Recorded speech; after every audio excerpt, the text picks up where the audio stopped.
अनिवार्य रूप से विसर्जित हो सकते हैं। अनुभव से है, अनुभव।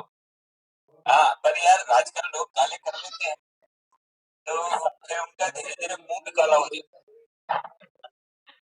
तो उससे बेहतर है कि अपने नेचुरल है जो ठीक है सर। हाँ, नेचुरल ठीक। वो क्या है ना, स्किन एब्जॉर्ब कर लेती है ब्लैक कलर एनर्जी। एनर्जी अभी मैं एग्जांपल कोट करूंगा। एक दिन करते थे, उनके सर पर उतर आया वो सारा कलर, और उसके बाद में चेहरा जो है वो ब्लैकिश होने लगा। तो एग्जॉर्ब करती है ना सर। हाँ, उसके एब्जॉर्ब करती है, कई बार किडनी इफेक्ट कर देती है जी। तो दिनेश जी, बिल्कुल सर, स्टार्ट कीजिए आप। शुरू करें। हाँ, ये बात सबको रिक्वेस्ट करता हूँ, आप अपने योरसेल्फ म्यूट कर लें तो क्या है कि सबको आवाज आएगी, क्लियर आएगी आवाज। हाँ, आप लोग सब अपने आप को म्यूट कर लें और फिर अपन बात शुरू करते हैं। तो मैं आप सबका एग्रीकल्चर संस्थान की ओर से और श्रेष्ठ हेल्थ की ओर से स्वागत करता हूं। हम लोग सर हमेशा की तरह एक बार फिर इकट्ठे हुए हैं और अल्टरनेटिव थेरेपीज पर बातचीत करेंगे। जो पढ़ा जाए, क्यों पढ़ा जाए, किस लिए पढ़ा जाए और किसके लिए पढ़ा जाए, और पढ़ें तो इसका उपयोग कैसे करें, इन सब बातों पर हम लोग मिलकर के बात करेंगे। और अगर मैं ये कहूं कि आज के परिवेश में अगर जो आज का रेफरेंस है, तो दुनिया को ये समझ आ गया है कि हमें ठीक होने के लिए खुद ही में कुछ करना पड़ेगा। तो ये तो तय हो गया है कि आप अपने आप को खुद ही ठीक रख पाओगे तो आपको बड़े बड़े हॉस्पिटल बेकार हो गए, बड़ी बड़ी दवाइयां बेकार हो गई, बड़े बड़े इन्वेस्टिगेशन बेकार हो गए, चारों तरफ दुनिया के अंदर अफरा तफरी हो गई। एक ग्लोबल डिजीज ने दुनिया को बहुत कुछ सिखा दिया, और इतना कुछ सिखा दिया कि आपको ये समझ आने लगा कि दुनिया में कोई भी आदमी ठीक तभी रह सकता है जब वो अंदर से ठीक हो, बाहर से उसे ठीक करने वाला कोई नहीं। ये चीज दुनिया की समझ में आ गई। दूसरा, आपने इन दिनों बहुत नाम सुना होगा जिसको हम इम्यूनिटी कहते हैं, इम्यून होना। मुझे एक बात और ख्याल में आई कि ये जो वायरस अभी आया है कोरोना, ये वायरस पहले जानवरों में रहता था, जानवरों को मार के हम खा लिया तो हम में आ गया। लेकिन जानवर मरता नहीं था, जानवर के अंदर ये रहता था। इसका अर्थ ये हुआ कि अगर कोई भी जानवर के अंदर कोई वायरस रह रहा है तो इसका मतलब वो जीवन को उस जानवर के लिए तो खतरा नहीं, वो खतरा आपके लिए क्यों बन गया? इसलिए बन गया कि आप उसके लिए इम्यून नहीं है। आप उसके लिए इम्यून नहीं है, वो जानवर उसके लिए इम्यून था, इसलिए वो उसमें जीवित था। आप में वो खुद भी नुकसान में पहुंचता है और आपको भी नुकसान। तो आप बताइए, जो जिस घर में रह रहा है वो उस घर को नुकसान पहुंचाएगा क्या? अगर वायरस किसी के शरीर में आया है तो वो उसके शरीर में रहने के लिए आया है, मारने के लिए नहीं आया। अगर वो उसको मार देगा तो खुद भी मर जाएगा, तो रहेगा क्या? इसका मतलब ये है कि आप में उसको अभी रखने की समझ नहीं आई है कि आपके घर में एक नया मेहमान आ गया तो आप उसको कहाँ रखें। तो वो अव्यवस्थित है आपके साथ में, इसलिए आप भी परेशान है और वो भी परेशान। धीरे धीरे जाकर के ये स्थिति आ जाए। आपको पता है कि अब रिकवरी रेट बढ़ गई। अगर रिकवरी रेट बढ़ी है तो आप इसका कारण सोचिए कि रिकवरी क्यों बढ़ी। आपने सोचा होगा कि आप कितने सावधान हो, आप बाहर का कुछ खाते नहीं, घर में बनाते हैं तो इस बात का ध्यान रखते हैं कि कोई चीज ऐसे ना खा लें जो बाद में बीमार पड़ जाए, क्योंकि अभी हम हॉस्पिटल जाने की स्थिति में नहीं। आप आइसक्रीम खाते हुए बच्चे को 4 बार सोचते हैं कि आइसक्रीम खाएगा, ऐसा नहीं हो गला खराब हो गया और कल को मुझे हॉस्पिटल ले जाकर के इसका गलत चेक करवाना पड़ा, क्योंकि आप हॉस्पिटल की तरफ का रुख कर नहीं दीजिए। आपने कितने प्रिकॉशंस कर रखे हैं, ये जिंदगी की जरूरत है और इस कोरोना ने आपको इसका पाठ पढ़ा दिया है। तो सबसे पहले हम बात करते हैं कि इम्यूनिटी बढ़ाने के लिए आपको क्या किया जाए। अब देखिए, एक पेड़ पौधे का अपने आप विकास होता है। आपने देखा जंगल के जंगल भरे पड़े हैं, जानवरों से भी और पेड़ पौधों से। हम मनुष्यों को ही क्या खतरा है कि हमको अस्पताल बनवाने पड़े, और जो भी हमारे साथ रहता है वो बीमार होता है। चाहे वेटनरी हॉस्पिटल में भी कोई जानवर जाएगा तो हमारे साथ रहने वाला जानवर को हम लेकर के जाएंगे।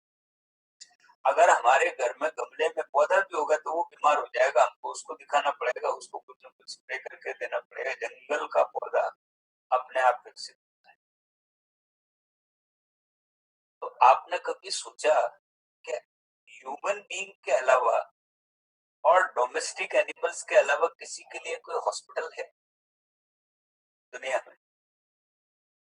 क्योंकि उसकी जरूरत ही नहीं। हमने हमको खुद अपने आप को बीमार किया है हम लोगों ने, तो हमको उस बीमारी के बारे में सोचना पड़ेगा।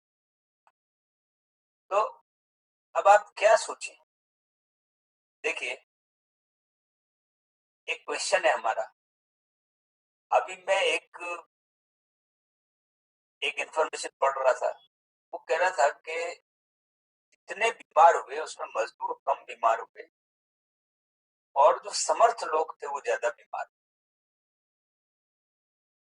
आप देखिए जितने भी सामर्थ्यवान लोग हैं वो बीमार हुए और जितने भी साधन संपन्न लोग नहीं थे वो बीमार नहीं। फ्लाइट से चलने वाला बीमार हुआ, ट्रेन में चलने वाला बीमार नहीं हुआ, सड़क पर काम करने वाला बीमार नहीं हुआ। आज इतने समय से आवश्यक सेवाएं सब जारी है। वेजिटेबल आदमी बेच रहा है, मेडिकल स्टोर खुला हुआ है, किराना स्टोर खुला हुआ है, रोज हजारों लोगों के संपर्क में आता है। वो तो बीमार नहीं हुआ। बीमार घर में बैठा क्यों हुआ? इसलिए हुआ कि वो इस बीमारी के साथ में खड़ा ही। जो आदमी सर्दियों में घर से बाहर भी नहीं निकलता और एक दिन खिड़की खोल के मुंह बाहर निकालता है ना, तो सर्दी लग जाती है उसको, इसलिए लगती है। तो उस आदमी ने कभी सर्दी का मुकाबला ही नहीं किया, और आप खिड़की खोल करके मुंह बाहर झांकते हैं और जुकाम लग जाता है। हमारा बच्चा जो बाहर उतरता ही नहीं मैदान में, और आप किसी दिन उसको मैदान में ले जाएं तो वो वहां से डस्ट लेकर के आ जाता है और उसको डस्ट की बीमारी हो जाती है। अर्थ ये हुआ कि अगर आप अपनी बॉडी को इम्यून नहीं करेंगे तो आप बीमार नहीं। दूसरी बात, आपके शरीर में कुछ ऐसी चीजें हैं जिसको आप ठीक करने के लिए डेवलप कर सकते हैं। आपकी उम्र 100 साल की लिखी हुई है, आपकी एक्सपायरी डेट 100 है। जैसे एक कार मार्केट में आती है तो उसकी डेट लिखी होती है कि ये 20 साल के लिए है, ये मकान 40 साल के लिए है, इसके बाद में इसके गिरने की संभावना है। आपके लिए लिखा है कि यू आर, आपकी 100 की एज है, आप शतायु हैं। तो आपका टारगेट ये होना चाहिए कि 100 से पहले तो आपको सोचना ही नहीं इस बारे में कि आदमी मर सकता है। हम क्यों सोचे कि हम लोग जो है मरने की दिशा में जा रहे हैं? आप ये सोचिए कि अभी तो मेरे जो है 100 ईयर्स नजदीक नहीं आए हैं, वाई शुड आई, मुझे क्यों चिंता है इस बात? अब आपको विचार करना पड़ेगा कि आज से अगर हम पीछे कुछ सालों जाएं तो आपको पता लगेगा कि हमारा हर आदमी लगभग 100 साल जीता था। अगर हम वैदिक काल के किसी भी उपनिषद को, किसी भी वेद को, किसी भी ग्रंथ को निकाल करके पढ़ें तो वहां पर एक उम्र तक, आपको पता है विश्व मैदान में कितनी उम्र में लड़ रहे थे, सारे बाल सफेद थे, दाढ़ी सफेद थी, इसके बावजूद लड़ रहे थे ना, तो सेनापति थे। आप सोचिए कि उस उम्र में वो आदमी इतने लोगों का मुकाबला कर रहा था, इसका मतलब मृत्यु तो उसके नजदीक नहीं थी ना। हम लोग 100 साल के लिए थे और भीष्म को तो इच्छा मृत्यु प्राप्त थी। हम सभी को इच्छा मृत्यु प्राप्त है, हम चाहेंगे तो मरेंगे, हम चाहेंगे तो 100 वर्ष तक जिएंगे। अब आपके बीच में रुकावट कौन है जो आपको इससे पहले मार देता है?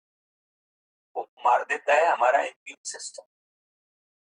हमारा इम्यून सिस्टम इतना डेवलप नहीं है कि वो बाहर की बीमारियों को झेल सके। तो हम क्या करें कि हमारी बाहर की बीमारियों को हम लोग झेल पाए? देखिए, अगर हम, वर्ल्ड हेल्थ ऑर्गेनाइजेशन ने दुनिया की बीमारियों को ठीक करने के लिए जिम्मेदारी किसे सौंपी? एलोपैथी को। ये WHO ने सौंपा है। एक दुनिया का ऑर्गेनाइजेशन है जिसने कहा कि दुनिया को ठीक कौन रखेगा? उन्होंने कहा दुनिया को ठीक एलोपैथी है। और दुनिया भर से पैसा इकट्ठा किया हेल्थ के नाम पर, डोनेशंस लिए और सौंप दिए किसको? एलोपैथी। एलोपैथी को सौंपने से इन्होंने बड़े बड़े हॉस्पिटल बनवा लिए, बड़ी बड़ी मशीनें डेवलप हो गई, दुनिया भर में चारों तरफ ये फैलते चले गए। भारतीय उपनिवेश में भी ये लोग अंग्रेजों के माध्यम से आए थे, हम लोग गुलाम थे। हमारे यहाँ पर तो आयुर्वेद था, और आयुर्वेद आपको पता है, आयुर्वेद का अर्थ है आयु का वेद। आयु का वेद मतलब 100 साल जीवित रहने के लिए आपको क्या करना चाहिए, अगर आप वो करते हैं तो आप जीवित हैं। तो 100 साल के लिए क्या, उसने 25-25 साल के 4 हिस्से बांटे आपके जीवन के। पहला 25 वर्ष, 25 वर्ष ब्रह्मचर्य का, दूसरा 25 वर्ष गृहस्थ का, तीसरा 25 वर्ष वानप्रस्थ का, और चौथा 25 वर्ष संन्यास का। अब आप देखिए, ये वाला 25 वर्ष, जो अंतिम 25 वर्ष है, वो तो जिंदगी से गायब ही हो। आपकी उम्र रही 75, तो 75 से 100वें साल की उम्र कहां थी? ये सबसे बड़ा नुकसान हुआ हमारा। और इस नुकसान के लिए जिम्मेदार कौन?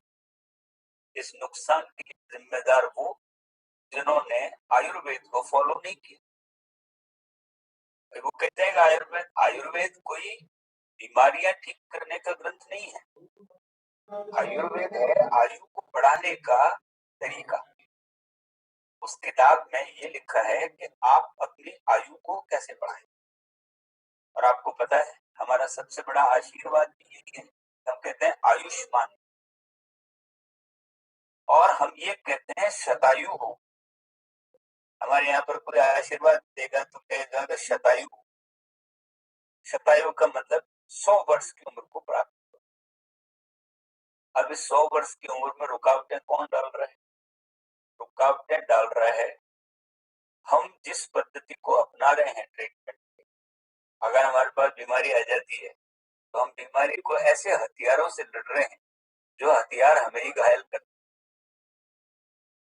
आप बताइए, ऐसा हथियार आपके किस काम का, जो हथियार अगले 5 आदमियों को मारे और एक हाथ आपका भी काट दे? अगर ऐसा हथियार आपके पास तो होगा तो आप कब तक लड़ेंगे? धीरे धीरे आप खुद ही अंग भंग होकर के खत्म हो जाएंगे। तो आपके पास में जो हथियार दिया गया है वो हथियार एलोपैथी का। एलोपैथी पूरा का पूरा आपके जीवन पर छा गया। अब आप जन्म से लगा करके जब तक आप जीते हैं कुछ न कुछ दवा लेते रहते हैं, और अगर वो दवा आपके शरीर के अंगों को नष्ट करने लगे तो आपने तो बीमारी को ठीक करने के लिए लिया था, उसने वो बीमारी ठीक की, 3 बीमारी दूसरी पकड़ा। अब आप दूसरी 3 बीमारियों के लिए लड़ने के लिए और 2 तरह की दवाइयां ली, उस दवाइयों ने 4 तरह की बीमारी और पकड़ा दी। एक बीमारी को ठीक करने के चक्कर में आप बीमारियों को ओढ़ते चले गए, ओढ़ते चले गए, मैं आपको एग्जाम्पल देता हूँ। आपको एसिडिटी होगी, गैस्ट्रिक, सबसे पहले आपको कॉन्स्टिपेशन होगा, अगर गैस्ट्रिक होगी, एसिडिटी होगी तो आर्थराइटिस होगा, अल्सर होगा, ब्लड प्रेशर हाई रहेगा। अब आप बताइए ये सारी बीमारियां क्रम से आई, और सबसे पहले आपको कब्जी आया क्यों? कब्जी इसलिए आई कि आपको नींद अच्छी नहीं आ रही, क्योंकि जिनको नींद अच्छी नहीं आती उनको कब्जी हो जाती है। अगर आप रात भर ठीक से नहीं सोए तो सुबह आपको कब्जी हो जाएगी। और अगर कब्जी का निवारण नींद का नहीं आना है तो दवा क्या करके ठीक कर लीजिए।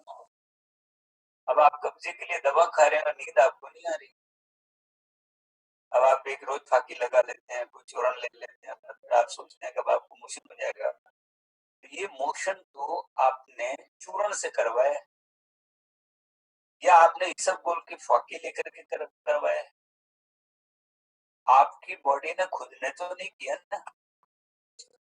और अगर बॉडी खुद नहीं कर रही तो फिर आप कैसे ठीक हो? इसका अर्थ ये हुआ कि आप बीमारियों को निमंत्रित कर रहे हैं, एक बीमारी से दूसरी, दूसरी से तीसरी, तीसरी से चौथी, चौथी से पांचवी, और एक बीमारी को ठीक करने के चक्कर में आप 4 बीमारियां और इकट्ठी कर रहे हैं। इन बीमारियों को जब तक आप इकट्ठा करते रहेंगे फिर आपका शरीर बीमारियों का घर हो जाएगा। उसने कहा शरीरम व्याधि मंदिरम, शरीर व्याधि का मंदिर हो जाएगा। मंदिर का अर्थ घर भी होता है, तो व्याधियों का घर हो जाएगा ये, बीमारियों का। तो आपको बचने के लिए क्या करना है? अगर हम पहले मैं आपको ये बता दूं कि किन किन चीजों को हमें ठीक होने के लिए दिया। ठीक होने के लिए वर्ल्ड हेल्थ ऑर्गेनाइजेशन ने एलोपैथी को क्यों चुना? इसलिए चुना कि एलोपैथी के पास में 3 बड़े हथियार थे जिससे वो दुनिया से लड़ रहा था, और सारी दुनिया को उसने बताया कि मेरे पास 3 ऐसे बड़े हथियार हैं कि मैं किसी भी बीमारी को ठीक कर सकता। वो 3 हथियार क्या? पहला हथियार था पेन किलर। पेन किलर का अर्थ क्या हुआ? पेन को मारने वाला। आपको बहुत दर्द था, आप अस्पताल गए, अस्पताल में उसने आपको एक दवा दी, उसके बाद में आपका सारा दर्द खत्म। अब आप तो हंसते हुए बाहर आए तो लोगों ने देखा कि आदमी बिल्कुल ठीक हो गया। उसने क्या किया? पेन को किल कर। अब आप एक बार सोचिए कि पेन को किल करने से क्या मीनिंग? पेन को किल करने का मतलब हुआ कि आपको दर्द नहीं। अब दर्द नहीं हो रहे का मतलब ये थोड़ी है कि आपकी बीमारी ठीक हो गई है। बीमारी अपनी जगह है और दर्द अपनी जगह है। उसने आपका दर्द ठीक कर दिया लेकिन बीमारी ठीक नहीं। तो पहला पेन किलर। अब मैं आपको थोड़ा सा बता देता हूं कि पेन क्या है। पेन आपके शरीर की आवाज है। Pain is a voice of our body. हमारी बॉडी क्या कहना चाहती है किसी भी डिसऑर्डर को। भाई हम घर के अंदर हैं, घर में कोई तकलीफ है तो कोई मुंह से बोल करके कहेगा ना। आपका बच्चा बोलेगा मेरे पास पेंसिल नहीं है, मेरे पास ये नहीं है, मेरे पास बस्ता नहीं है, मेरे पास कॉपी नहीं, कहेगा ना,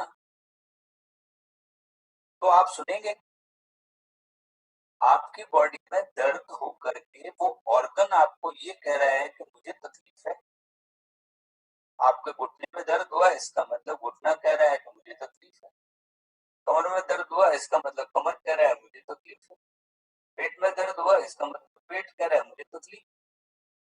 तो ये तो बॉडी की वॉइस हुई, आपका शरीर की आवाज है ये, कि आपका शरीर आपसे बात करता है और आपको बताता है कि मुझे यहाँ यहाँ पर तकलीफ हो रही है, तुम उसके लिए कुछ करो।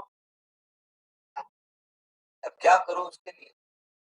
उसके लिए ये करो कि आप अपने शरीर को, इस ऑर्गन को क्या बीमारी है, क्या तकलीफ है, इसका पता करो। जैसे पेट में दर्द है, अब आप पेट में दर्द है, वो दर्द क्यों हुआ है, आप उसका कारण ढूंढो। आपको पता लगेगा कि आपकी आंत खराब हो गई है, आपके अंदर के गैस भर गई है, या आपको कब्जी हो गई है, पेट में दर्द होगा। अब आप कब्जी वाली चीजें खाते रहेंगे तो पेट में दर्द नहीं होगा। इसका अर्थ ये हुआ कि पेट में दर्द मतलब पेट की सूचना।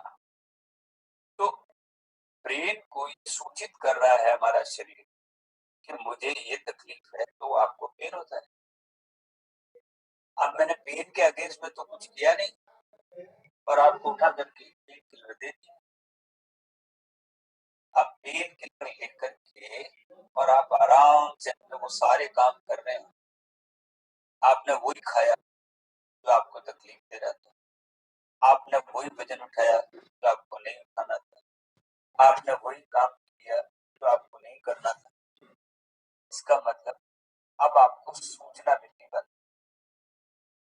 इसका मतलब उसने पेन को फील कर, पेन को फील करने का मतलब उसने आपकी आवाज को बना। आपने आजकल सुना होगा कि लोगों को साइलेंट पेन हार्ट अटैक आया। आपने सुना होगा कि लोग कहते हैं सब silent pain, silent attack. Silent attack का मतलब ये होता है कि उसके चेस्ट में दर्द भी नहीं हुआ और वो आदमी मर गया, नींद में पता ही नहीं चला और वो डेड मिला। आपने कभी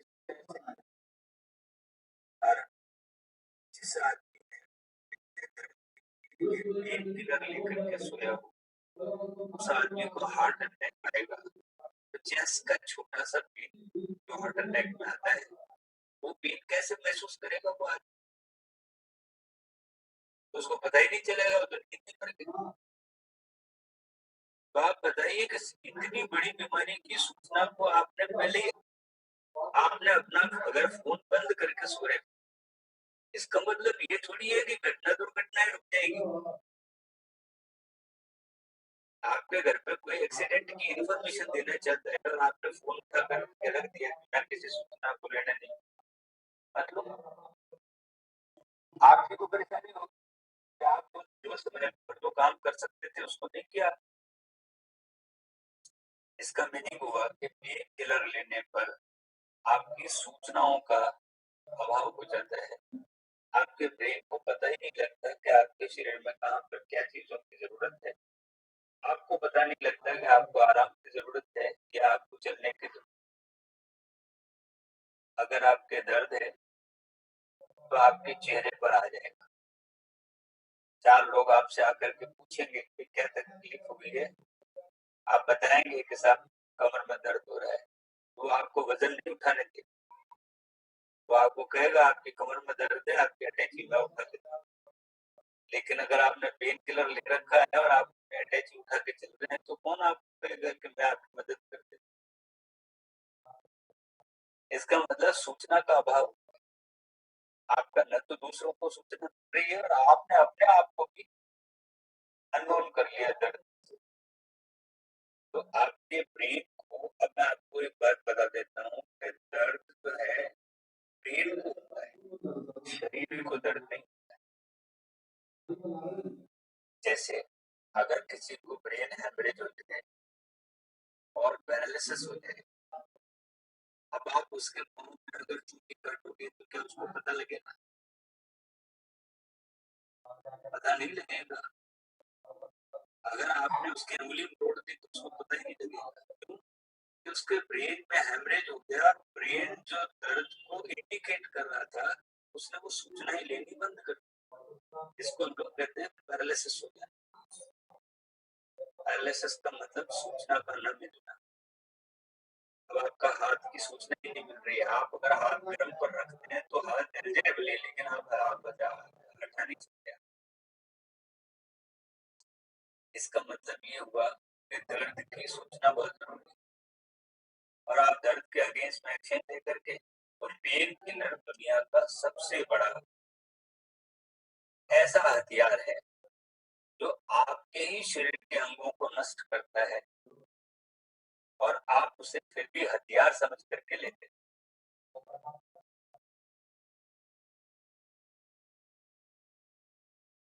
आवाज आ रही है?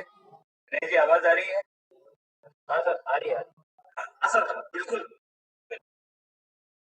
तो आपने देखा कि अगर किसी आदमी को पेन किलर लेना है तो पेन किलर कब लेना? एलोपैथी के पास में सबसे बड़ा हथियार। आप थोड़े से दर्द के लिए गए, सर में दर्द हुआ, पेन किलर ले लिया। आपके टांग में दर्द हुआ, पेन किलर ले लिया। आपको कंधे में दर्द हुआ, पेन किलर ले लिया। और पेन किलर लेकर के आप बाकी सब दवाइयों से छूट जाते हैं, और आप सोचते हैं मैं तो ठीक हो रहा हूँ। पर एक्चुअली आप ठीक नहीं हो रहे, आप उल्टा बीमार हो। तो पेन किलर, अब पेन हमारे शरीर का दोस्त है। Pain is a voice of our body. Pain हमारी बॉडी की आवाज है, तो हम उस आवाज को सुने, और ऐसा नहीं करें कि हम उस आवाज को ही बंद।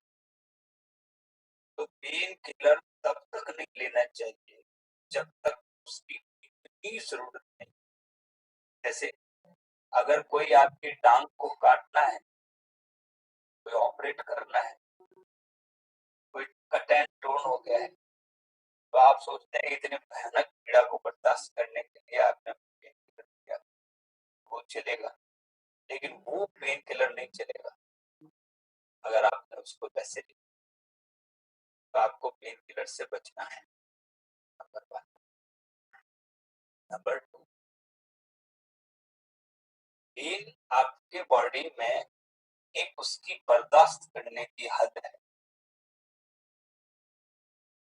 आपका पेन अगर आपकी कैपेसिटी से ज्यादा होगा तो बॉडी खुद अपने पास में एक पेन किलर रखती, वो पेन किलर रिलीज करेगी। और अगर दर्द आपकी हद से ज्यादा होगा तो आपको खुद को बेहोश कर। इसका मतलब एक्सीडेंट में जो आदमी बेहोश होता है उसको पेन किलर किसने, उसको उसकी बॉडी नहीं दी है ना। जब तक वो हॉस्पिटल पहुंचता है तब तक भी वो आदमी ठीक, वो आदमी बेहोश है, और हॉस्पिटल जाकर के जब होश आता है तब पता लगता है कि हमें क्या क्या बीमारी है। इसका अर्थ ये हुआ कि पेन अगर हद से ज्यादा होगा तो शरीर आपको खुद ही एक ऐसा एनेस्थीसिया देगा कि आप बेहोश हो जाएंगे। तो आपको छोटे मोटे दर्द के अंदर कोई पेन किलर लेने की आवश्यकता नहीं। Don't take painkillers। इसका अर्थ कि पेन किलर जो इन्होंने हमको देना शुरू किया वो हमारे लिए एक ऐसा हथियार है जो हमें ही घायल कर। Number one. Number to, allopathy के पास में है एंटीबायोटिक। अब आप जरा सोचिए, एक एंटीबायोटिक अगर आपको दी जाती है उसका नाम क्या है?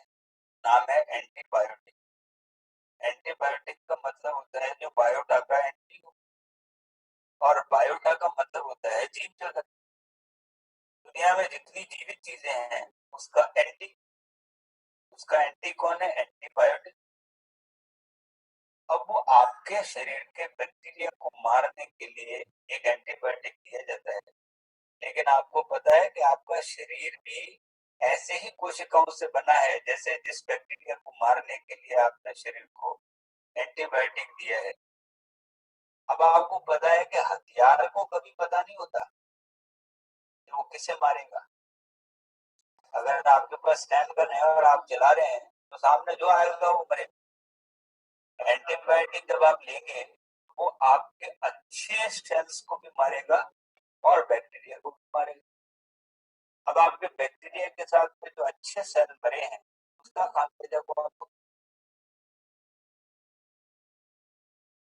एंटीबायोटिक आपकी बॉडी को कब दिया जाना चाहिए? एंटीबायोटिक वैसे तो जैसे देखते ही गोली मार देने के आदेश की तरह है। ये आदेश रोज नहीं दिए जाते। शूट एट साइट, देखते ही गोली मार। हमने एंटीबायोटिक तब लिया है, कोई भी बैक्टीरिया अगर आपको दिखाई देता है मार। अब आपको पता है आपके भोजन को पचाने के लिए बैक्टीरिया है अंदर। आप अगर दही खा रहे हैं तो दही तो खुद बैक्टीरिया है। आपका जो फर्मेंटेड फूड है वो सारे के सारे बैक्टीरिया से तो बने हैं। आप वो खा रहे हैं, आपका खाना कौन पचाता है? आपके खाने को पचाने में बैक्टीरिया का सबसे बड़ा रोल। अगर वो बैक्टीरिया भी मर जाएंगे तो आपके शरीर का पाचन बंद हो जाएगा। आप 4 दिन एंटीबायोटिक लिखे देंगे, चौथे दिन आपको कब्जी तैयार है। और उसके बाद जब तक नए सेल नए बैक्टीरिया आपकी बॉडी में नहीं बनेंगे तब तक आपकी कब्जी नहीं, आपको खाना डाइजेस्ट नहीं होगा। इसका अर्थ ये हुआ। अब आप देखिए एंटीबायोटिक आपके पाँव के अंगूठे पर चोट लगी, एक कट लग गया, आप हॉस्पिटल गए, उन्होंने आपको एंटीबायोटिक, आपने एंटीबायोटिक लेना शुरू कर। अब आप बताइए सबसे पहले एंटीबायोटिक कहाँ जाएगा? आपने एंटीबायोटिक टेबलेट ली, वो पेट में जाएगा, पेट में जाकर वो डाइजेस्टिव फूड के डाइजेस्ट होने के साथ में ब्लड में जाएगा और ब्लड में घुल करके। अब आपको पता है कि सबसे पहले ब्लड की सप्लाई कहाँ है? सबसे पहले ब्लड की सप्लाई हार्ट को है, ब्लड की सप्लाई लंग्स को है, ब्लड की सप्लाई ब्रेन को है, फिर आपके बॉडी के दूसरे ऑर्गन्स को है और लास्ट में जाकर वो आपके पाँव के अंगूठे तक पहुंचती है। अब आप बताइए कि आपके पाँव के अंगूठे तक पहुंचते पहुंचते वो कितना डैमेज करते जाएगी। तो आप सोचिए कि कितना बड़ा नुकसान कर लिया तब तक आप। इसका मतलब अगर आप एक छोटे से बच्चे को एंटीबायोटिक दे रहे हैं तो उसके तो नए नए सेल बन रहे हैं, आपने वहीं से उनके सेल को मारना शुरू कर दिया। अब आप कहते हैं कि साहब बच्चे की ऐसे नहीं बनती, बच्चा खाना नहीं खाता, बच्चे ये नहीं करता, बच्चे को जुकाम हुआ आपने एंटीबायोटिक दे दिया, बच्चे को आपने एंटीबायोटिक दे दिया, छोटी सी चोट लगी तो अपना एंटीबायोटिक। क्या है? आपके पास में बहुत सामर्थ्यशाली एंटीबायोटिक्स हैं। कौन सा है? आपको पता है भारत में डेथ रेट सबसे कम रही कोरोना। क्यों रही? क्योंकि हम लोग लड़ने की ताकत पहले से रखते हैं। वो लड़ने की ताकत कहाँ से रही? आपको पता है दुनिया में सबसे बड़ा एंटीबायोटिक कौन है? दुनिया का सबसे बड़ा एंटीबायोटिक हल्दी। हल्दी दुनिया का सबसे बड़ा एंटीबायोटिक है। और आपके यहाँ पर हमारे यहाँ के हर खाने में हल्दी होती ही होती है। आपको पता है कि हम दूध गर्म करके क्यों पीते हैं? दूध गर्म करके इसलिए पीते हैं कि दूध में गाय के थ्रू बैक्टीरिया आ जाते हैं। अगर आप कच्चा दूध पियोगे तो आपकी संभावना ज्यादा है बीमार होने की। हम दूध गर्म करके उसके बैक्टीरिया को पहले मार देते हैं, उसके बाद और हमने उस दूध के अंदर अगर हल्दी मिला दी तो आप बताइए किसी बैक्टीरिया के पेट में जाने की संभावना ही खत्म कर दी। हमारे तो किचन के अंदर सबसे बड़ा एंटीबायोटिक पड़ा हुआ है और वो आप रोज काम में ले रहे हैं। अगर आप काम में ले रहे हैं तो आपकी तो हीलिंग अपने आप ही शुरू हो जाएगी थोड़े टाइम में। वेस्ट में जहाँ पर ये दवाइयाँ डेवलप हुई वहां हल्दी खाने का रिवाज नहीं, तो उनको एंटीबायोटिक खाना पड़ेगा।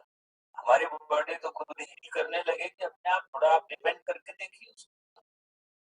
और आज से 500 साल पहले कौन सा एंटीबायोटिक था हमारे पास? सिवाय हम लोगों को हल्दी बांधने के अलावा क्या आता? अब बताइए, कोई चोट लग जाए तो हल्दी बांध देते। हल्दी बांधने का मतलब भी उस पर एंटीबायोटिक का जाना। दूसरा, आपके पास में एंटीबायोटिक क्या है? तुलसी है। तुलसी सबसे बड़ा एंटीबायोटिक। अब आप छोटे से कफ एंड कोल्ड में, बच्चे को कफ एंड कोल्ड हुआ, आप सीधे अस्पताल ले गए, उसने 500 मिलीग्राम का एंटीबायोटिक लगा दिया। ये एंटीबायोटिक दो बच्चों, जब ठीक होगा। और लंग्स के अंदर उसको जो है कफ एंड कोल्ड हुआ है, आप उसे हल्दी पिला देते, आप उसे अगर लौंग तुलसी का गाढ़ा पिला देते तो वैसे ठीक हो जाता। आप खुद बीमारियों को निमंत्रित कर रहे हैं। आप एंटीबायोटिक्स देने से बचें। और सबसे बड़ी बात ये है कि ये जो आपको लिखते हैं दवाइयाँ, वो खुद नहीं खाते। वो खुद है, उनका बच्चा बीमार पड़ेगा तो उसको पता है कि दवा से कितना नुकसान होने वाला है। वो ढूंढते हैं इधर उधर कि इसको कैसे ठीक किया जाए। वो अपनी दादी को फोन करेंगे कि बच्चे को जुकाम हो गया क्या, और उसको दादी बताएगी कि तू इस तरीके से कर दे, ये बच्चा ठीक रहेगा।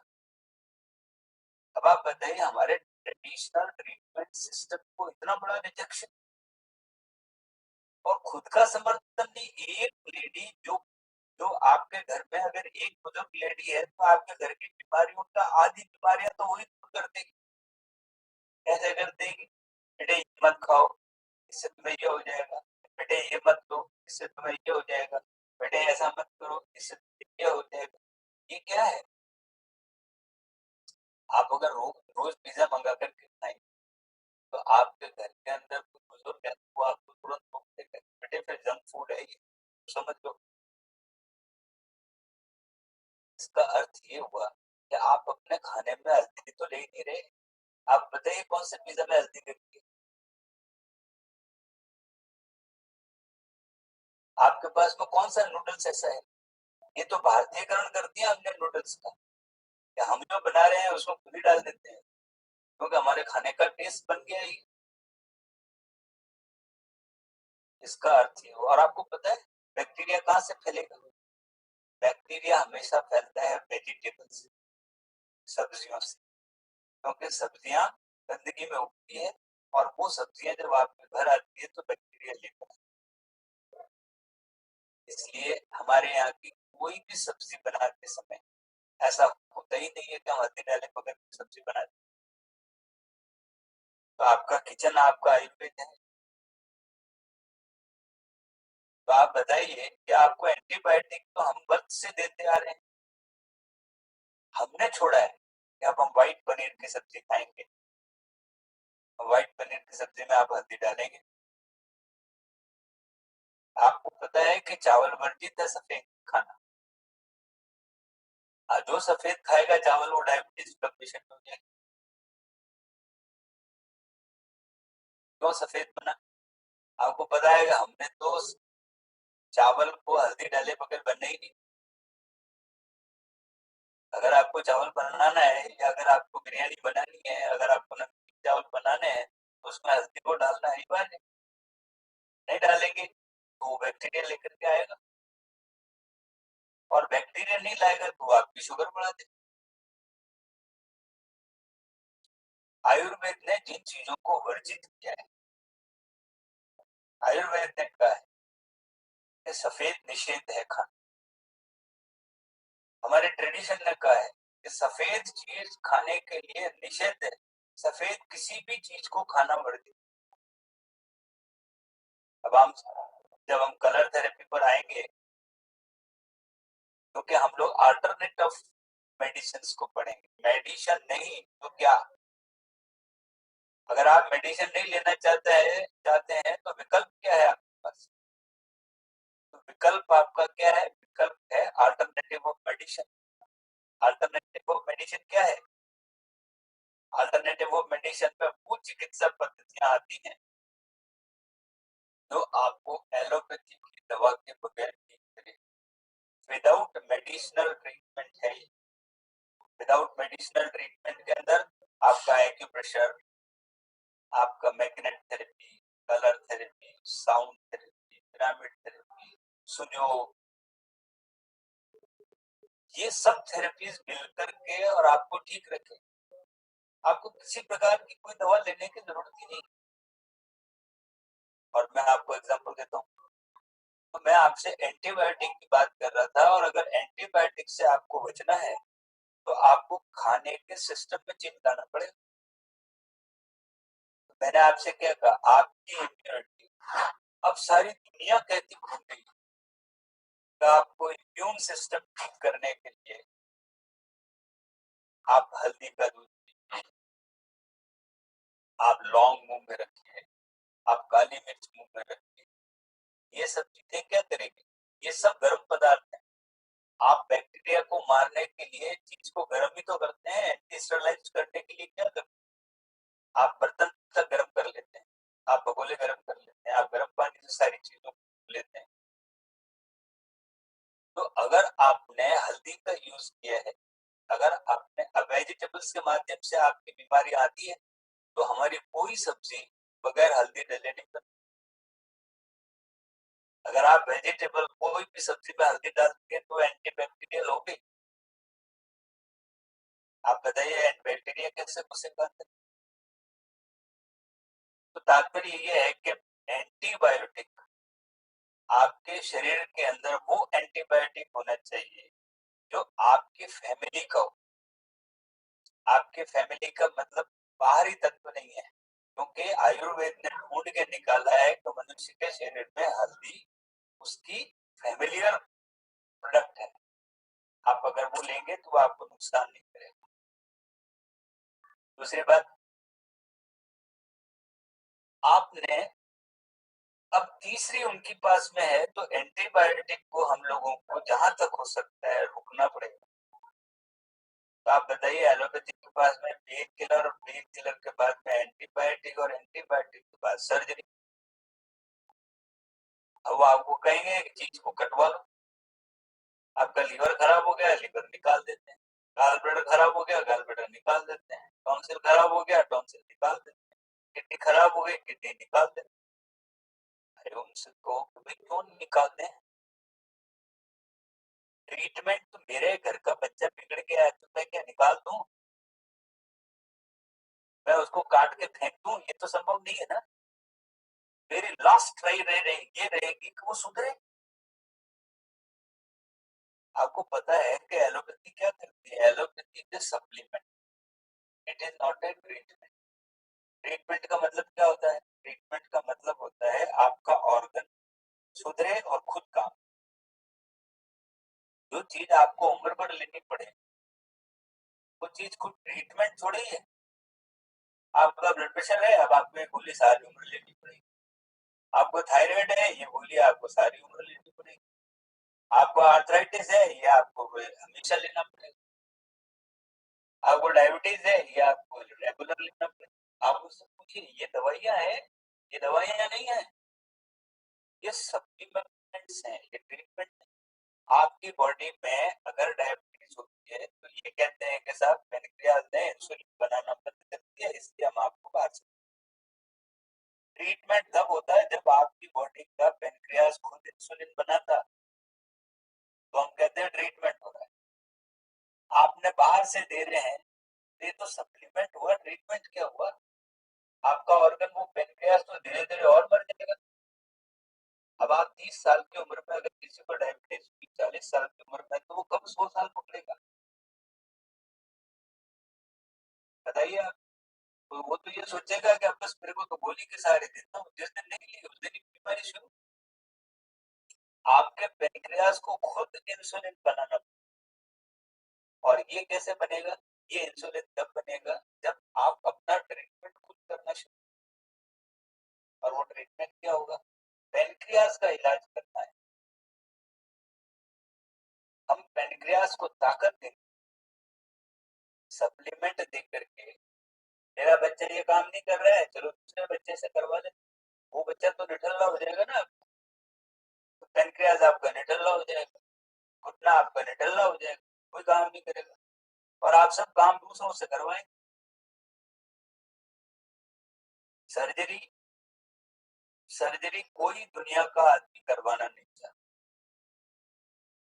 कोई आदमी नहीं चाहता कि कोई कैंची उसके शरीर पर चले, कोई चाकू उसके शरीर पर चले, ऐसा कोई नहीं चाहता। जब कोई आदमी ये काम नहीं करना चाहता है तो इसका मतलब कोई दूसरा विकल्प ढूंढ तो रहा है, वो कोई विकल्प ढूंढ रहा है कि ऐसा कोई साधन मिल जाए जिससे मुझे ऑपरेशन नहीं करा, किसी तरीके से ऑपरेशन टल जाए। लेकिन अब जो सर्जरी की है वो तो ऑपरेशन करने के लिए आमादा बैठा हुआ है आपके, उसको तो चाहता है वो कि वो आप उसके पास जाएं और उससे सर्जरी कराएं। अब आपको अपना शरीर को अंग भंग करवाना या कटवाना आपको पसंद है क्या? किसी को नहीं। इसका मतलब हम उसे ठीक रखें और इस स्थिति तक लाने न दें, और अगर उस स्थिति पर लेकर के आते हैं तो उसे वापस रिकवरी दें उसकी। अब मैं आपको ऐसे ट्रीटमेंट सिस्टम के बारे में हम लोग पढ़ने वाले हैं जो विदाउट मेडिसिनल आपके शरीर के सारे अंगों को ठीक कर, तो उस पर वो है अल्टरनेटिव थेरेपीज। अल्टरनेटिव थेरेपीज का मतलब अल्टरनेटिव ऑफ मेडिसिन। मेडिसिन का विकल्प क्या है? तो मेडिसिन का विकल्प हमारा एक्यूप्रेशर है, मैग्नेट है, कलर थेरेपी है, साउंड थेरेपी है। इन सब थेरेपीज को हम इतने दिनों तक बैठ के पढ़ेंगे। अब मैं आपको एग्जांपल देता हूँ कि पहले जब एलोपैथी हमारे पास नहीं थी तब हम लोग कैसे जीवित थे, गांव का आदमी कैसे जीवित है। वहां तो कोई हॉस्पिटल में नहीं है कि वो रोज जाकर के दिखा ले, उसको 20 किलोमीटर दूर जाना पड़ेगा एक प्राइमरी हेल्थ सेंटर के लिए। वो सोचेगा कोई घर पे बीमार ना पड़े, और वो आदमी बीमार पड़ता नहीं। क्यों पड़ता नहीं है? कि वहां पर अभी तक इस तरीके के साधन नहीं पहुंचे हैं जो उसे बीमार कर। अभी वहाँ पिज्जा हट नहीं खुला है तो वो खा लेगा। अभी वहां पर वेजिटेबल्स मार्केट से बनी बनाई नहीं आ रही, अभी उसको खुद को ही पकाना है और खुद को ही खाना है। और आप देखिए एक चीज खा करके,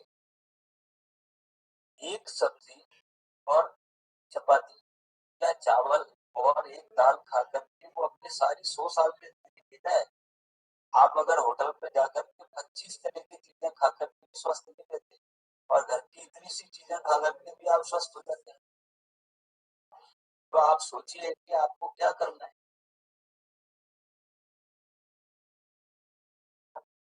अब मैं आता हूँ कि ये तो मैंने बताया कि एलोपैथी के नुकसान है, लेकिन अगर हम एलोपैथी नहीं लें तो हम क्या लेंगे? अब मैं आपको बताता हूँ कि 500 साल पहले आदमी कैसे जीवित रहता था, उसकी दिनचर्या क्या। नेचर ने आपको ऐसा ट्रीटमेंट सिस्टम दिया है जो बर्थ से आपके साथ में है और टिल डेथ आपके साथ रहेगा। ऐसा ट्रीटमेंट सिस्टम आपको नेचर ने दिया है। वो क्या है? आपको पता है कि दुनिया का कोई भी जीव जूते पहन के पैदा नहीं होता, जन्म लेगा तो नंगे पांव ही होगा। एक ऐसा ट्रीटमेंट सिस्टम नेचर ने आपको दिया जो जमीन पर पांव रखते ही ट्रीटमेंट शुरू करता है, और आपके डेथ तक, जब तक आप चलते रहते हैं आपको बीमार नहीं। अब आपको आश्चर्य होगा कि फुट के नीचे आपके ऐसे पॉइंट्स दिए गए हैं नेचर में कि जो आदमी नंगे पांव चलेगा वो ठीक रहेगा, और जो नंगे पांव नहीं चलेगा वो बीमार। तो आपने देखा गांव के लोग शहर के लोगों से ज्यादा स्वस्थ। आप सोचिए क्यों स्वस्थ है? क्योंकि गांव के बच्चे और शहर के बच्चे का फर्क आप खुद पता कर लीजिए। गांव में रोज बच्चे को अस्पताल ले जाने की जरूरत नहीं, शहर में इतने प्रिकॉशंस के बावजूद आपको बच्चे को हमेशा अस्पताल ले जाना पड़ता है। आज उसको सर्दी हो गई, आज उसको जुकाम हो गया, आज उसको ये हो गया, आज उसको वो हो गया, आज उसको खाना नहीं लग रहा है, आज उसको पेट में ये तकलीफ है, आज उसकी आंखें कमजोर हो गई, ये हो गया।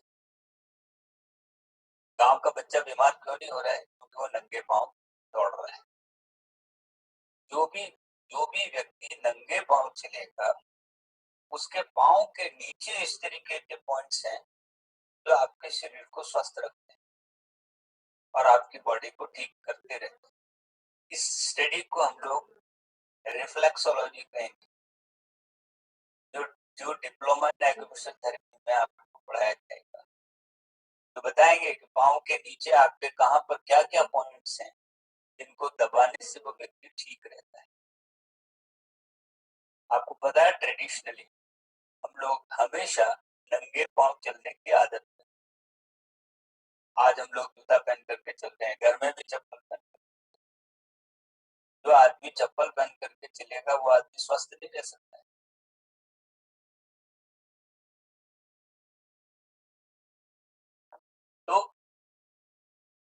तो आपके पास में पांव के नीचे ऐसे विकल्प थे जो आपको ठीक रखते। और आपको बताता, आपके शरीर के अंदर कुछ ऐसे बिंदु हैं जिनको आप जब जब दबा के रखें तब तक वो आपके शरीर को स्वस्थ रखें। आपके पास में 100 साल जीने का एक तरीका जो हमने दिया था, वो तरीका आपने छोड़ दिया। अब तरीका क्या छूटा? सबसे पहले तो हमने अपनी लाइफ स्टाइल छोड़ी। आपको पता है कि आप अपने शरीर को ठीक कैसे रख सकते हैं? आपके शरीर को ठीक रखने के लिए आपके पास में, जैसे मैं फॉर एग्जांपल देता हूँ कि आपका अगर दिमाग ठीक है तो आपका शरीर ठीक। दिमाग का मतलब होता है अगर आपका ब्रेन ठीक है तो आपका पूरा शरीर, क्योंकि शरीर का नियंत्रण करता है ब्रेन। अब आपके ब्रेन को ठीक करने के लिए क्या है? ब्रेन आपको सबसे ज्यादा अपसेट करता है, जिसको हम लोग कहते हैं साइकोसोमेटिक डिजीज। साइकोसोमेटिक डिजीज मतलब होता है मनोरोग। आपके मन में बीमारी पहले आती है फिर शरीर में आती है। तो आपको पता है कि नींद ना आना, डिप्रेशन में चले जाना, एग्रेशन में आ जाना, आपके शरीर को दो रोग सबसे ज्यादा लगते हैं। एक आपका गुस्सा, जो आपका एग्रेशन, और एक आपका डिप्रेशन, जो आपको ठंडा कर। बहुत ज्यादा गर्म होना नुकसानकारी और बहुत ज्यादा ठंडा होना नुकसानकारी। आपको बीच में रहना पड़ेगा, न ज्यादा गर्म न ज्यादा। अगर आप में एग्रेशन बढ़ता है, एग्रेशन क्यों बढ़ेगा? एग्रेशन तब बढ़ेगा जब आपके दिमाग में परेशानियां बढ़ेगी, और परेशानियां बढ़ेगी तो सबसे पहले नींद बढ़ेगी। इसका मतलब आपका ध्यान। अब आपने सोचा कभी कि योग में ध्यान मुद्रा क्या है? ध्यान मुद्रा ये है, अगर हम ध्यान में बैठे तो कैसे बैठे? हम ध्यान में बैठेंगे तो ऐसे बैठे। योग में ध्यान मुद्रा है ना ये।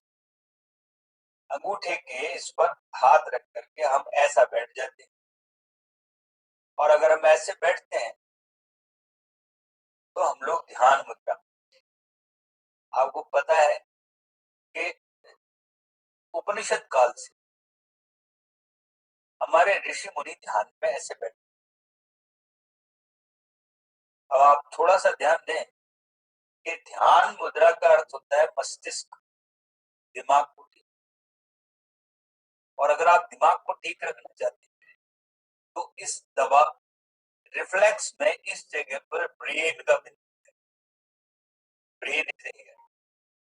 अगर आप इस जगह पर अंगूठे के इस हिस्से पर रेगुलर दबाव डालते हैं इस जगह, तो आपका मस्तिष्क ठीक रहता है। तो ब्रेन का रिफ्लेक्स पॉइंट है, इसलिए आपको कहा है ध्यान मुद्रा में ऐसे बैठे। अब अगर 5 मिनट के लिए आप इस मुद्रा में बैठते हैं तो आपका दिमाग कॉन्सेंट्रेट, और दिमाग कॉन्सेंट्रेट होने से आपकी बेचैनियां, आपकी परेशानियां, आपकी नींद, आपके शरीर की व्याधियां, ये जो दिमाग जिसके ऊपर जितना कंट्रोल करता है शरीर को, वो सब ध्यान से कंट्रोल होता है। मैं क्या कहता हूँ, ध्यान से देखो, ध्यान से सुनो, ध्यान से बात करो। ध्यान का अर्थ होता है ब्रेन को यूज करना। अगर आप इस जगह पे दबाव डालते हैं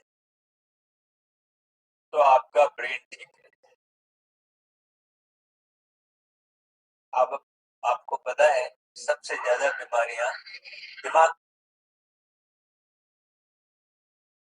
तो आपको ध्यान की मुद्रा में बैठना है तो इस तरीके से बैठना पड़ेगा।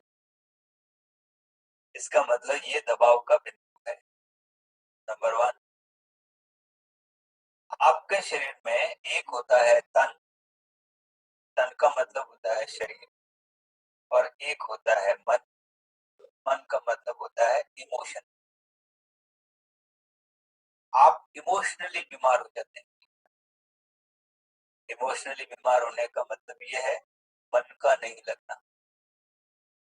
जब आप ये कहते हो खाने का मन नहीं है, काम करने का मन नहीं है, आज मेरे लेटे रहने का मन नहीं, आज मैं ये नहीं खाऊंगा, मेरा मन नहीं है, मन का मतलब इमोशन। तो आप में एक बीमारी आती है मन से और एक बीमारी आती है तन से। तन की बीमारी के लिए ब्रेन है और मन की बीमारी के लिए एक हार्मोनिक ग्लैंड है पिट्यूटरी, तो यहाँ है दूसरा नंबर। इसका मतलब ये दो बिंदु तो यहाँ पर आ गए आपके पास। एक तीसरा बिंदु और है जिसको कहते हैं हम लोग आदतों को ठीक रखने के लिए, वो तीसरा है।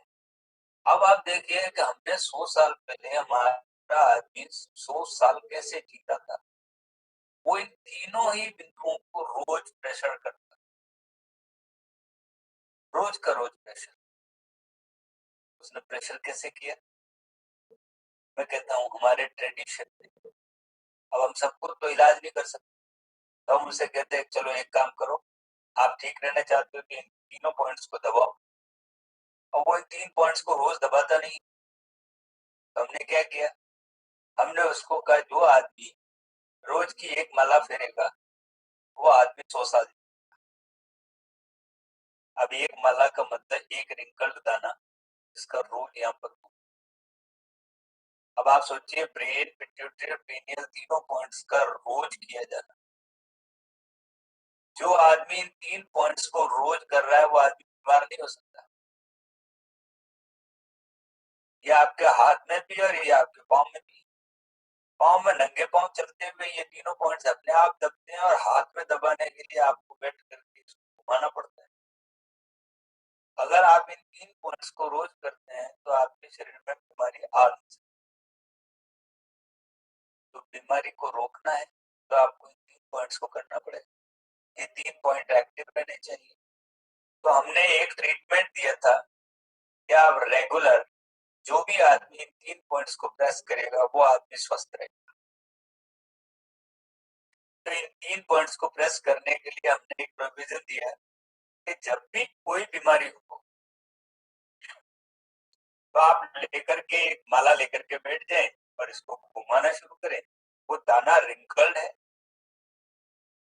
वो दाना खुरदरा है, वो इस जगह पर घूम करके और आपके शरीर को ठीक करे। अब आप बताइए केवल माला घुमा करके एक आदमी को हमने 100 साल जिंदा रखा। इसका मतलब केवल इन 3 पॉइंट से एक व्यक्ति 100 साल तक जिंदा रह सकता है अगर हम इस 3 पॉइंट्स को दबा दें। ये 3 पॉइंट जो यहाँ है, ये 3 पॉइंट्स यहाँ भी हैं, 1, 2 और 3। इसको हम थर्ड आई कहते हैं। ये आपका तीसरा नेत्र है। और अगर आप इसे ठीक रखना चाहते हैं तो इसको एक्टिव रखना पड़ेगा। जैसे माला फेर करके 3 पॉइंट्स को एक्टिव रख रहे हैं। कलर थेरेपी में हम पढ़ेंगे कि लाल रंग एक्टिव होता है। लाल रंग हमेशा एक्टिविटी बढ़ाता है। तो आपने लाल रंग का तिलक लगा दिया। अब आप बताइए जो आदमी लाल रंग का यहाँ तिलक लगा करके रख रहा है उसका ब्रेन, पिट्यूटरी, पीनियल तीनों एक्टिव है। इधर जो आदमी माला फेर रहा है, उसके पास में ब्रेन, पिट्यूटरी, पीनियल तीनों एक्टिव। अब आप बताइए, वो यहाँ से भी स्वस्थ और यहाँ से भी स्वस्थ। तो ट्रेडिशनली वो आदमी दिन में एक बार यहाँ पर अपना तिलक लगा लेता है। तिलक लगाते ही उस आदमी का ब्रेन, पिट्यूटरी, पीनियल फास्ट काम करने लगती है और उसके शरीर के अंदर की सारी व्याधियों को वो दूर कर। अब हमने इम्यूनिटी प्रॉब्लम क्यों आई? क्योंकि हमने इन सब चीजों को छोड़ दी। और जब आप पढ़ेंगे तो आपको पता लगेगा कि साउंड थेरेपी क्या है, पिरामिड थेरेपी क्या है, मैग्नेट थेरेपी क्या है। मैग्नेट का अर्थ जमीन पर लेटना है।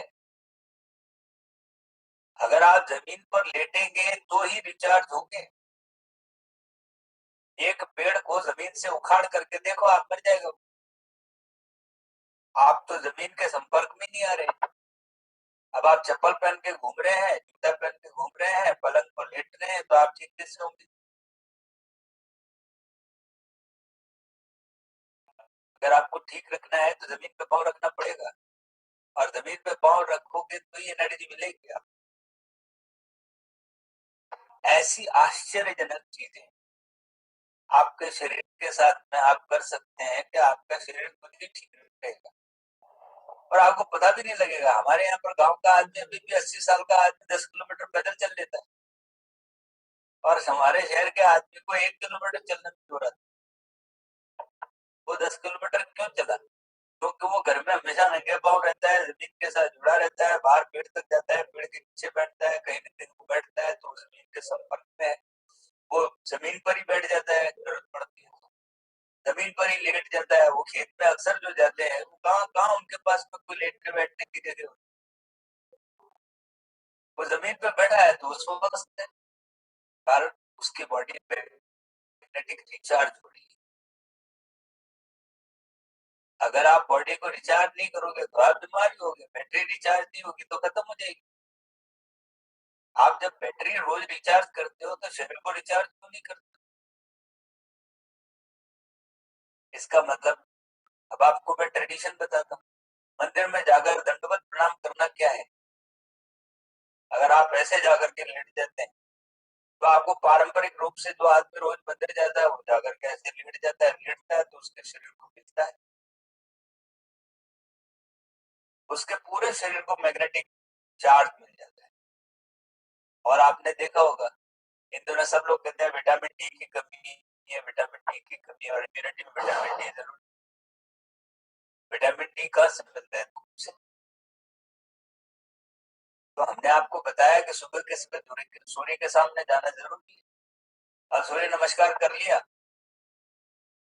सूर्य नमस्कार करने से आपको विटामिन डी मिला और जमीन के संपर्क में आ गए तो आप रिचार्ज हो गए। इसका अर्थ ये हुआ कि इन दो चीजों के साथ में रहने वाला आदमी बीमार नहीं होगा ना। तो अब हमने वैज्ञानिक रूप से मैग्नेटिक थेरेपी लेकर के आ गए। चलो, आप अगर जमीन पे नहीं लेट सकते तो हम तो जमीन आपके पास ला सकते हैं। हमने मैग्नेट आप पे रखना शुरू कर दिया, वो मैग्नेट थेरेपी हो गई। आप नंगे पाँव नहीं चल रहे थे तो हमने फुट पे रिफ्लेक्स करके पॉइंट्स करने शुरू कर दिए। चलो, हम आपके दबा देते हैं पाँव के अंदर कहीं कहीं। अब हमें ये ट्रीटमेंट के रूप में लाना पड़ा जो हम जीवन में वैसे कर रहे हैं। आपको आश्चर्य होगा कि चाइनीज यहीं से ही विद्या लेकर एक्यूप्रेशर। चीनी यात्री यहाँ आए, यहाँ से पढ़ करके गए कि ध्यान में ऐसे बैठा जाता है और इस चीज से दिमाग ठीक रहता है, दिमाग ठीक रहेगा तो सब ठीक रहेगा। उन्होंने इन्हीं पॉइंट्स को पकड़ लिया वहां जाकर और हमारे सामने लेकर के आए एक्यूप्रेशर। ऐसा एक्यूप्रेशर ये होता है, हमारे ही जाने हुए को हमें ही वापस पढ़ाने के लिए आ गई। लेकिन उन्होंने आगे रिसर्च किया और हम लोगों ने इस पर पढ़ाई नहीं की। हमने आपको बताया कि ये करो, आप नहीं करो। हमने ये नहीं बताया कि ये क्यों करो, क्योंकि आपने पूछा नहीं, हमने बताया नहीं। हमने कभी नहीं पूछा कि हम तिलक क्यों लगाए, हमने कभी नहीं पूछा कि हम माला क्यों फेरे। अगर आप पूछते तो हम आपको बताते। अब हमें बताने की जरूरत पड़ रही है, क्योंकि इसलिए जरूरत पड़ रही है कि आज लोग कहते हैं कि साहब अंधविश्वास, क्या होगा? अब जब रिफ्लेक्स पड़ेगा तो आपको पता लगेगा कि इन 3 पॉइंट्स को दबाने से क्या होगा। मैं कहता हूँ मत करिए, आप माला मेरे पास आइए, मैं दबा देता हूँ आपके इन पॉइंट्स को। और पॉइंट्स दबेंगे तो आप ठीक हो गया, आपको पता लग जाएगा। मेरा तो पिछले 30 सालों का अनुभव है, पिछले 30 साल से रोज पेशेंट देखता हूँ और रोज पेशेंट से रिजल्ट लेता हूँ। बात हवा में नहीं की जा रही है, बात ऐसे की जा रही है कि मेरे पास में रोज के पेशेंट ठीक होते हैं, मुझे पता लगता है। आप भी करेंगे, जब आप पढ़ेंगे और आप जब इसको करेंगे तो आपको पता लगेगा कि कैसे पेशेंट आपको आपके दूसरे दिन आकर कहता है आज मुझे नींद अच्छी आई, आज मुझे भूख अच्छी लगी, आज मेरे चलने में बहुत कंफर्ट, आज मेरा दिमाग बेचैन नहीं, आज मेरी कमर का दर्द ठीक हो गया, आज मेरे कंधे का दर्द ठीक हो गया, आज मेरा सर दर्द नहीं हो, मुझे एपिलेप्सी के दौरे पड़ रहे थे वो नहीं पड़ रहे हैं, मेरा ब्लड प्रेशर ठीक हो गया, मेरी डायबिटीज ठीक हो गई है। अगर कोई आकर के आपको कहता है तभी आपको तो विश्वास होगा, और वो आप करेंगे तो विश्वास होगा।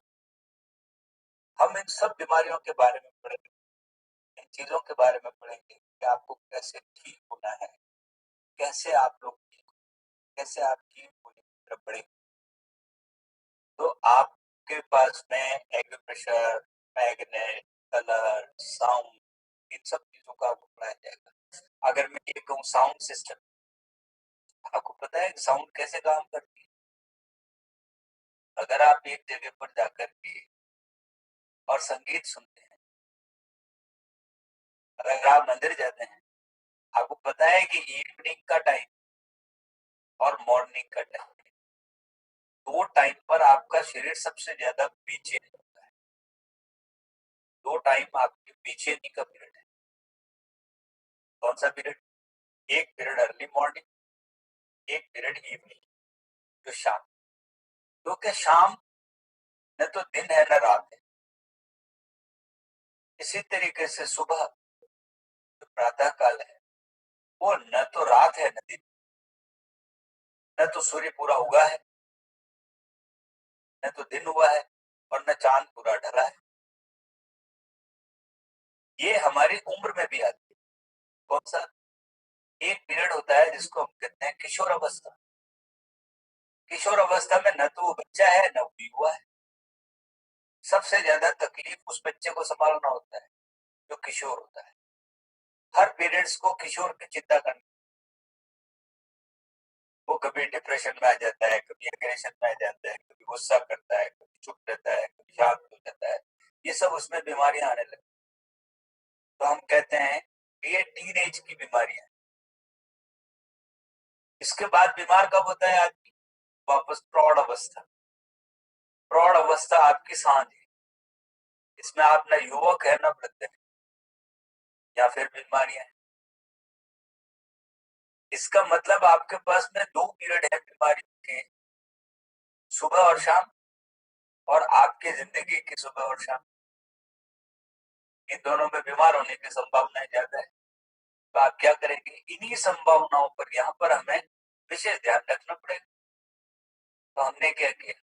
हमने कहा इस समय आप ध्वनि चिकित्सा लें, साउंड थेरेपी। अब साउंड थेरेपी में हमने क्या किया? सब एक जगह इकट्ठे हो जाएं और आरती करें। अब आप बताइए, सब एक जगह इकट्ठा होकर के अगर घंटी बजाएंगे, अगर आपके ड्रम बजेगा, तो आपको पता है ये आपका साउंड थेरेपी है। और जब आप साउंड थेरेपी ज्वाइन करेंगे तो पता लगेगा कि साउंड थेरेपी कैसे आदमी को ठीक, आप कैसे ठीक होते हैं। क्योंकि आपके शरीर में यंत्र, तंत्र, मंत्र और जंत्र, ये सब मिलाकर कर आपके शरीर को, ये सब वाइब्रेशंस पकड़ने वाली चीजें। आपके वाइब्रेशंस को ठीक करने के लिए आपको क्या सुनना पड़ेगा क्या आप ठीक रहे? तो आपको साउंड थेरेपी।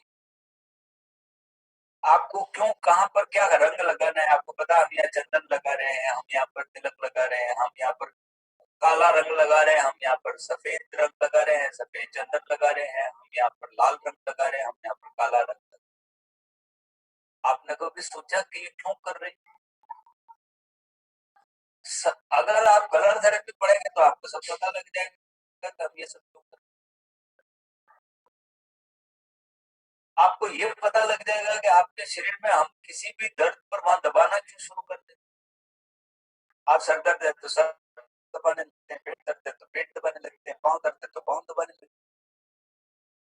और तो और जब आपको कोई बीमार आदमी दिखता है, आपको कुछ नहीं सूझता कि अब इसका क्या करें, कोई दवा नहीं आपके पास में, कोई डॉक्टर नहीं, तो आप क्या करने लगे? आप ये करने लगते हैं, आप उसके हाथ और पाँव को रब करने लग जाएंगे। क्यों किया? जब आप रिफ्लेक्सोलॉजी पढ़ोगे तो पता लगेगा पूरा शरीर आपके हाथ के अंदर है। आपका brain, pituitary, pineal, heart, lungs, liver, spleen, pancreas सब के सब यहाँ है। और अगर इस पे दबाव पड़ेगा तो सारा शरीर ठीक रहेगा। अब आपको तो पता ही नहीं उसको बीमारी क्या होगी, आपने सब बैठ करके खुद ही आप उसको रब कर दी और वो आदमी गए होश में। एक बिल्कुल नासमझ आदमी भी जानता है कि इस बीमार आदमी पर मुझे क्या करना। अगर कोई सड़क पर बेहोश पड़ा है, बीमार पड़ा है, घर में बीमार पड़ा है, आप जब तक कुछ दवा वगैरह का इंतजाम करते हैं तब तक आप ये करते हैं। इसका मतलब आपने कुछ तो करना शुरू किया।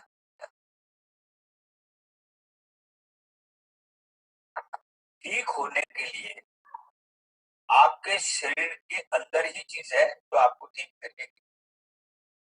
बाहर का उधार लेकर के आप कब तक आपको ठीक रखोगे? क्या आप ब्लड प्रेशर की गोली रोज खाओगे? जिस दिन नहीं मिली तब तो आपके पास ये विकल्प होना चाहिए ना कि गोली नहीं हो तो मैं कैसे ठीक होऊंगा। आप 100% दूसरों पर डिपेंडेंट है। एक डॉक्टर होगा, एक केमिस्ट होगा, एक लैब होगी, तभी आप जीवित रहोगे। अगर डॉक्टर नहीं होगा दुनिया में, लैब नहीं होगी दुनिया में, आपके पास केमिस्ट नहीं होगा, तो क्या आपको जीने का हक नहीं है? क्योंकि नेचर ने तो इन लोगों को बना के भेजा नहीं ना, इसको तो हमने पढ़ाया है। नेचर ने तो आपको खुद को ठीक होने का एक ट्रीटमेंट देकर के भेजा है।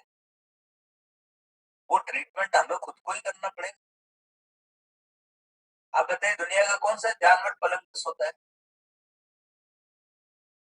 मनुष्य के अलावा? दुनिया का कौन सा जानवर चप्पल पहनता है, जूता पहनता है मनुष्य के अलावा? दुनिया का कौन सा आदमी है जो नेचुरल चीजें खाता है मनुष्य के अलावा? सब हमने ही पैदा किया, तो हमें ठीक करना पड़ेगा। तो हम उसका अल्टरनेट निकालते हैं। आप पैदल नहीं चल सकते तो आप क्या करें कि आप पैदल चलने का विकल्प ढूंढ लें। तो हमने ऐसे इक्विपमेंट्स बना रखे कि आप उसके ऊपर खड़े हो, तो आपको बाहर चलने की जरूरत नहीं, आप उस पर ठीक हो जाएंगे। आपको और क्या करना है कि आप कहीं नहीं जा सकते तो आपको क्या करना है? अगर आपको हार्ट की गोली आपकी रह गई, आपको आश्चर्य होगा। मेरे एक पेशेंट, उनके मिसेज पेपर ट्रीटमेंट के लिए आते, उस आदमी को बिल्कुल यकीन नहीं कि एलोपैथी कोई चीज ठीक करने का होता है, और उसकी मिसेज को 100% यकीन कि वो एक्यूप्रेशर से ठीक हो, वो एलोपैथी नहीं ठीक। उनके हस्बैंड को घोर अस्थमा, एक दिन ऑफिस जाते समय वो गोलियां भूल गए, अब रवाना हो गए। 50 किलोमीटर दूर उनको जाना, टैबलेट उन्होंने ली नहीं, और वो रास्ते में उनको ख्याल आया, जब वो जंगल में थे तब उनको ख्याल आया मेरे पे गोली लाना भूल गया, अब क्या होगा?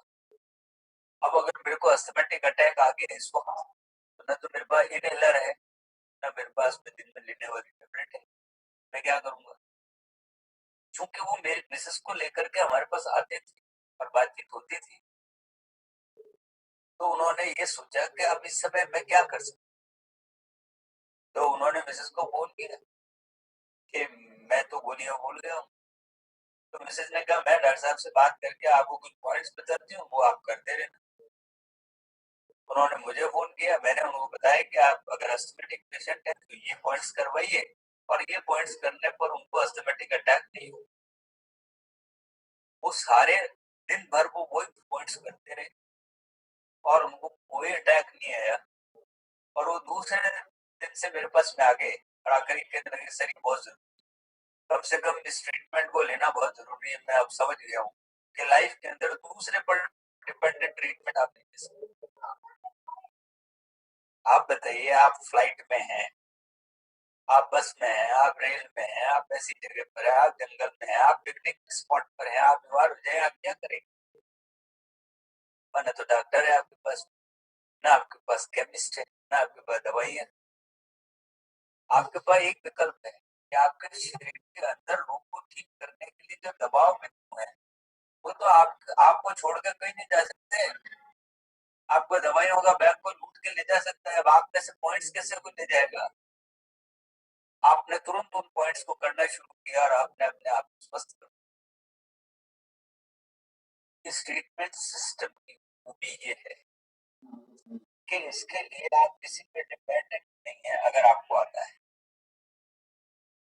और अगर आपको अपने ट्रीटमेंट के बारे में पता है, मैं तो कई बार मेरे पास पेशेंट आता है, कहता है सर मेरे को वो पॉइंट्स लिखते हुए अपनी बीमारियों को तो कम से कम जान ही देता है कि इस पर क्या करना चाहिए, इमरजेंसी में वो कर लेता है। अच्छा, आपके पास तो विकल्प है, फोन पर आप उनको बता सकते हैं कि आप ये पॉइंट करें, आप ठीक हो जाएंगे। अर्थ ये हुआ कि ये एक ऐसा ट्रीटमेंट सिस्टम है जिसके लिए न तो लैब की जरूरत है, न डॉक्टर की जरूरत है, आपको सिर्फ इसकी जानकार आदमी की जरूरत है। वो आपको अपने आप ठीक करके रखेगा। और अब तो दुनिया मानने लगी कि दवाइयों से व्यक्ति को ठीक नहीं रखा जा सकता है। नई नई बीमारियां पैदा हो रही और खुद को ही इम्यून करना पड़ेगा, खुद की बॉडी को ही स्वस्थ रखना पड़ेगा। तो हम इस दिशा के अंदर एक पूरा का पूरा कार्यक्रम लेकर के आपके बीच में आ रहे हैं, जो कि आपको दिनेश जी बताएंगे कि कैसे जो है बीमारियों से ठीक हुआ जा सकता है। और आप कौन सा कोर्स ज्वाइन करना चाहते हैं, आप अगर वो कोर्स ज्वाइन करते हैं तो ये डिटेल बताएंगे आपको कि आपको रिफ्लेक्स में क्या पढ़ना है, आपको बॉडी के पॉइंट्स पढ़ने हैं। आपके पास में 3 तरह के कोर्स यहाँ पर रखे जाएंगे। ये देखिए, आपके पास 3 तरह के कोर्स में diploma in acupressure therapy DAT number 1, masters diploma in acupressure therapy MD acupressure, और masters diploma in alternative medicine, ये MD AM। पहले कोर्स के अंदर आपको केवल पांव के पॉइंट्स बताए जाएंगे जो फुट के अंदर है। दूसरे कोर्स के अंदर आपको ये बताया जाएगा कि आपकी बॉडी के ऊपर पॉइंट्स कहाँ कहाँ है। और तीसरे कोर्स के अंदर आपको ये बताया जाएगा कि मैग्नेट थेरेपी क्या है, सुजो क्या है, कलर थेरेपी क्या है, इन सब चीजों को पढ़ाया जाएगा।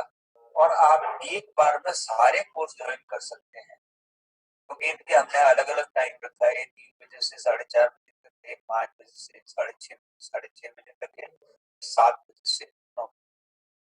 कोर्स सारे के सारे खत्म किए जा सकते हैं। दिनेश जी आपको और भी सारी जानकारी देंगे कि आप सारे कोर्स करते हैं तो आपको क्या बेनिफिट होता है। और आप जैसे जैसे इन चीजों को समझने लगेंगे, और हम ये तो मैं विश्वास के साथ में कह सकता हूँ कि जिस दिन आप इस कोर्स को कंप्लीट करेंगे उस दिन आप किसी भी बीमारी को ठीक करने के लिए सक्षम हो जाएंगे। क्योंकि मैं आपको इस तरीके से इस चीज को पढ़ाऊंगा कि आपको समझ में सारी बात आएगी, और आप कौन सी बीमारी में क्या करना है ये आप समझ जाएंगे। तो उसके बाद में आपको ये सोचने की जरूरत नहीं पड़ेगी कि मुझे क्या लेना है, क्या करना है। तो मैं ये सोच रहा हूँ कि आप लोगों के साथ बहुत अच्छी बातचीत हुई है। आप लोग मानस बनाइए, और ये बहुत जरूरी है, क्योंकि आने वाला समय आपके पास में ऐसा ही है इसमें आपको अल्टरनेटिव थेरेपीज की तरफ आना पड़ेगा, आपको एलोपैथी का विकल्प ढूंढना पड़ेगा, आपको इस दिशा में काम करना ही पड़ेगा। और मैं ये सोच रहा हूँ यदि हम लोग, और ये कोर्स हमारा कल से शुरू हो जाएगा, और 28 तारीख तक रहेगा। 23 तारीख से 28 तारीख तक ये हमारा रहेगा और इसमें हम लोग इन सब चीजों के बारे में पढ़ेंगे। अगर आप हमारे साथ में होते हैं, क्योंकि आज मैंने आपके साथ में इसलिए इस बात की है कि जब तक आप इसके इम्पोर्टेंस को नहीं समझेंगे तब तक आपको ये समझ नहीं आएगा कि आपको पढ़ना क्या है, तब तक आप पढ़ने की तरफ प्रेरित कैसे। ये हमारा डेमोन्स्ट्रेशन था। हम ये बताना चाहते थे कि आपको क्या क्या पढ़ाया जाएगा, किस चीज के बारे में पढ़ाया जाएगा और आपका कॉन्फिडेंस लेवल कैसे इंक्रीज किया जाएगा कि आप मिशन ठीक कर सकते हैं। आप लोगों के साथ में बहुत अच्छी बातें। मैं ये सोच रहा हूँ कि आपको अगर इस संदर्भ की कोई भी और बातचीत करनी हो तो आप दिनेश जी से बात कर सकते हैं। दिनेश जी भी आपके साथ में रहेंगे और वो आपको ये बताएंगे कि इस कोर्स को कैसे आपके पास फॉर्म अवेलेबल होगा, कैसे आप करेंगे, क्या उसका टाइमिंग